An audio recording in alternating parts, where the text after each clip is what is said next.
What's going on, everyone? Superstar Steve here again for another episode of One Take Live. This week we're going to be talking about the NXT Takeover event in San Antonio, Texas. Happened yesterday, I believe. Watched the show, and so I'll be talking about that. Just before I kick off on that, I wanted to address the Call of Duty videos from the last couple of uploads. My hard drive actually crashed halfway through, or something went wrong, and it would record every other gameplay and sort of bits of them, so it's really hard to find some gameplay in time to post the videos. In retrospect, I should have probably held off before I got some half decent gameplay, but I figure any gameplay is better than no gameplay, so I put it up anyway, and I had some things that I wanted to say at the time. So that was the reason for that. Hopefully today's a little bit better. I played some more Call of Duty on the weekend. I had some pretty good games, so I'll be using that gameplay today. As you can see, it's on the screen right now. So let's kick it off with NXT Takeover. We started off with Ty Dillinger versus Eric Young from Sanity. Ty Dillinger is just amazing. He produces an electricity in the crowd that not many others in NXT can. The audience is completely behind him. His persona and character are 100% over. And every time he comes to the ring, the whole place just lifts, and it's very, very exciting. Eric Young and Sanity, man, when those guys came out, it was ridiculous. I don't think I haven't really seen them much on NXT lately. I haven't watched a lot of NXT lately, but when those guys came out, it just made the building go quiet. It was freaky. It was scary. They looked like madmen. His two, I guess, members of the family. Who are they? I couldn't tell you the names because I'm not quite up to speed on that. But man, they played their insane roles perfectly. One was big and angry and scary. The other one was run around like a madman, and they completely fit their characters. And that really helped Eric out. The match was all right. It wasn't great, but it wasn't bad. Both worked. They told a story. They showed that Ty had to try and get rid of the family so that he'd be one-on-one, and in doing so, that cost Eric to pick up the victory on a distracted Ty. So yeah, I had great fun watching the match. I think it was great for the card. Certainly doesn't hurt either character. Eric picks up a lot of momentum by beating the babyface. But yeah, I'm glad it ended the way it did, and it was a great job. So the next match was Roderick Strong versus Andre Cien Almas. With Strong picking up the victory here. It wasn't really. I guess these guys probably need to build a bit more on NXT itself. But with Roderick being relatively fresh to the company, maybe a lot of the people didn't quite have the connection yet. Nonetheless, both guys worked very hard. It was a very physical match. They both put in the best they could. So yeah, and that's all I got to say about that really. It didn't really appeal to me too much, but it was a good solid match, so good on them, well done. So the next thing that happened was Seth Rollins taking over Takeover. I thought this was great. It really builds for the eventual WrestleMania match that Seth and Triple H are going to have. Seth being, of course, taken out of the Royal Rumble due to Triple H's music playing in his match this past week on Raw, which allowed Sami Zayn to get Seth's spot. Seth obviously can't get a hold of Triple H, has to come to where the man himself works. So yeah, I like this. The fact that they didn't fight in the ring and Triple H got security to get Seth out of the ring added a little bit of extra touch to where the fan is now wanting more. And really builds up the hype, so I think they did that one really well. The next match we had was the NXT Tag Team Championships with DIY versus the Authors of Pain. Pretty good match in my in my eyes. Authors of Pain, relatively new, haven't really had any big matches. They're very big men too, so for DIY to get a pretty good match out of them was a really good effort. There were some great moments in it. I thought Authors of Pain would win, and they did.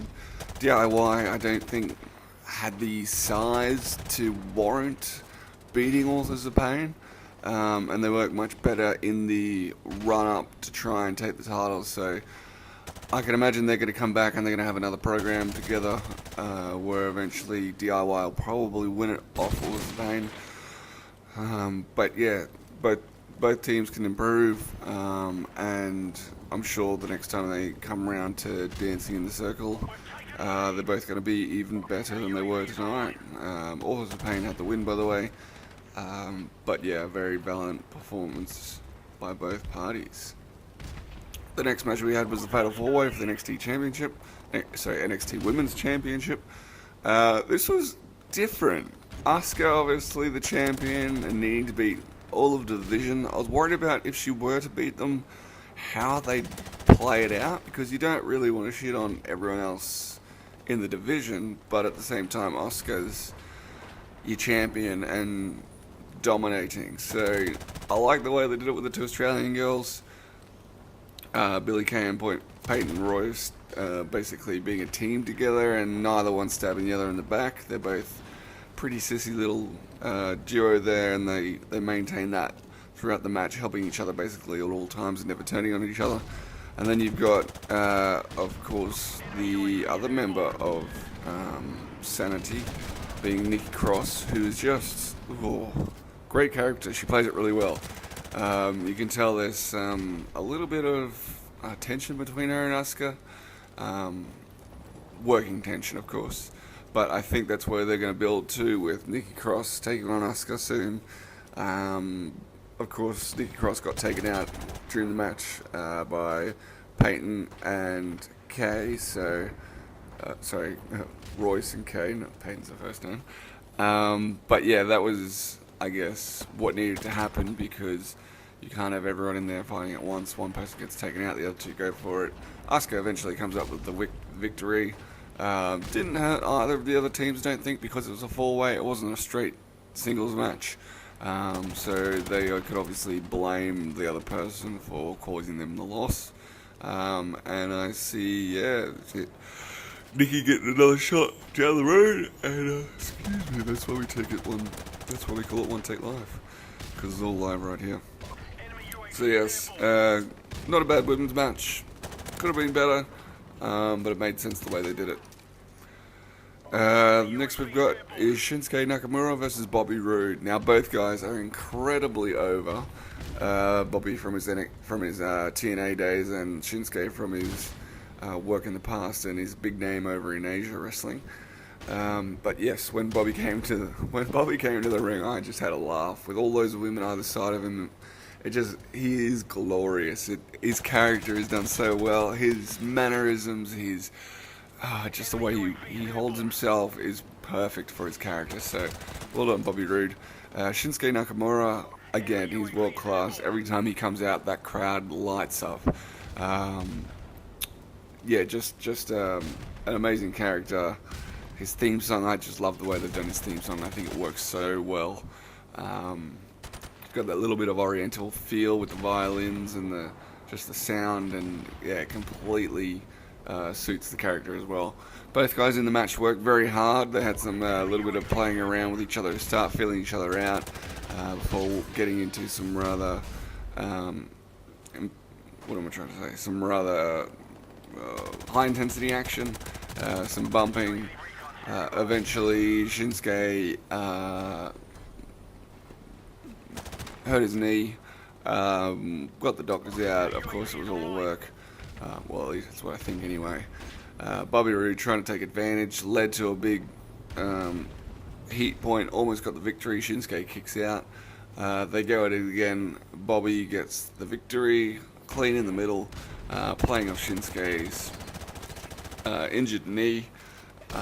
So I guess there was reason why he beat Shinsuke. He didn't cheat too much, but he certainly played the game to the limits. Bobby being the champion now is going to be great for the company, I think. He's got credibility, he's got the character behind him. It's going to be good to see where they go from there. I think Shinsuke is going to get a rematch, obviously. I don't know how that puts him going into the Rumble tomorrow, whether Shinsuke would make an appearance or not. I would tend to think no if he's got the injured knee. Samoa Joe was ringside for the match, didn't get involved, wasn't involved with the pay-per-view other than the shot of him in the audience. So that leads me to believe that Joe's probably going to go into the Rumble tomorrow at some stage. Well, it's probably today. Yeah, the Rumble today, later on today. But yeah, that's yet to be seen. So overall, I thought it was a pretty good pay-per-view. Didn't really have any faults with it. I really like the way NXT are putting on their pay-per-views. They're really giving the audience, I'd say probably 9 times out of 10, they give the audience what they would want or expect. Whereas WWE maybe get it right half the time. So I don't know whether that goes back because of Vince and the way he wants to run things, or Triple H and the way he wants to run things. But the crowd is always electric in the NXT Takeover events. I believe if the crowd is on point, then that makes the show. I believe the wrestlers want to perform a little better for the crowd. The crowd gets into it. It's a better atmosphere. Everyone has a better match, a better experience watching from home. So the NXT crowd, they show that wrestling is still alive, and people still want to cheer the baby faces and boo the heels and play their part. And for me, WWE, Raw, SmackDown and their pay-per-views don't have that a lot of the time. So there's a disconnect somewhere in there. I believe that's to do with the characters and the way which ones are being pushed. Whereas NXT doesn't have that issue. They seem to push all the right buttons at all the time. So yeah, maybe that'll change in the upcoming years. We've got a big roster of big names.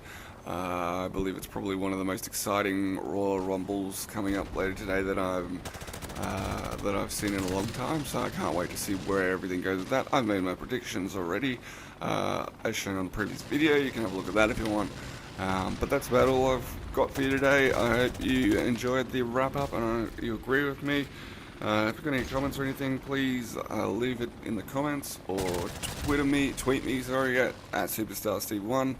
Until next time, I'll see you later. Thanks. Bye.